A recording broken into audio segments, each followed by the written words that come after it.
জান্নাতুল আফরোজ সুমি একজন সফল আত্মকর্মী। বাংলাদেশ ব্যাংকের এডি পদে চাকরি হয়। জলাঞ্জলি দেন চাকরিকে, বেছে নেন এক সংগ্রামী নারী উদ্যোক্তার জীবন। 2012 সালে নিজের গৃহেই স্বল্প পরিসরে উৎপাদন ও প্রশিক্ষণ দেয়া শুরু করেন। যুব উন্নয়ন অধিদপ্তরের পোশাক তৈরি, block batik, screen printing, fashion designing, home fashion ইত্যাদি কোর্সগুলো করেন এবং 60,000 টাকা যুব ঋণ নেন তিনি।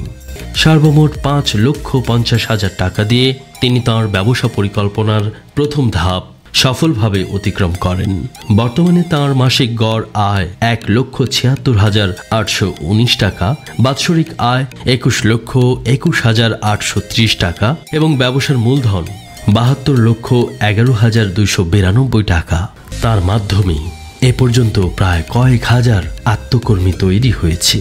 এদের মধ্যে উল্লেখযোগ্য আত্মকর্মী 34 জন। করোনাকালীন কার্যক্রমে শ্রেষ্ঠ সংগঠন হিসেবে যুব কল্যাণ তহবিল হতে 50,000 টাকা অনুদান লাভ করেন। Sheikh Hasina youth volunteer award 2020 most inspiring volunteer story ক্যাটাগরিতে বিশ্বের 85টি দেশের মধ্যে 7ম স্থান অধিকার করেন ও 2022 সালে ঢাকা জেলা প্রশাসন কর্তৃক সফল আত্মকর্মী পুরস্কার 2022 লাভ করেন।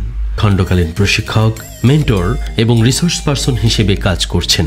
তার লেখা 4টি একক বই ব্যবসায়িক সফলতা অর্জন করেছে। 2015 সালে সন্তানদের নিয়ে গল্প লিখে 2,50,000 টাকা লাভ করেন।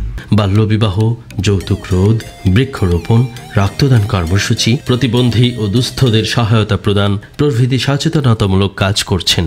কমনওয়েলথ ডিপ্লোমা DYDW কোর্সটি সম্পূর্ণ করেছেন। তিনি ঢাকা বিশ্ববিদ্যালয়ে যুব উদ্যোক্তা উন্নয়নের উপর গবেষণা করছেন।